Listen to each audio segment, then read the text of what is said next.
अस्सलाम वालेकुम वरहमतुल्लाहि वबरकातुहू। आज मुझे जिनकी शक्ल बनानी है, जिनका स्केच बनाना है वो ये हैं।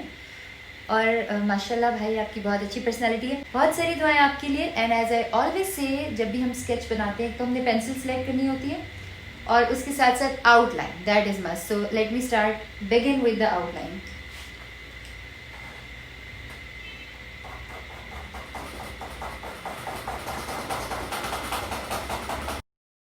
तेरे साथ बीते सारे वो लम्हे जाने कहाँ खो गए,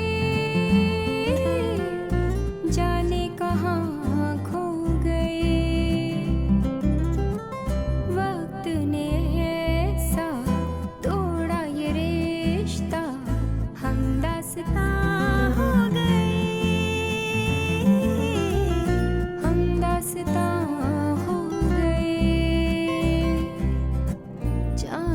कहाँ खो गए। पहली सी वो बात नहीं, छोटी सी वो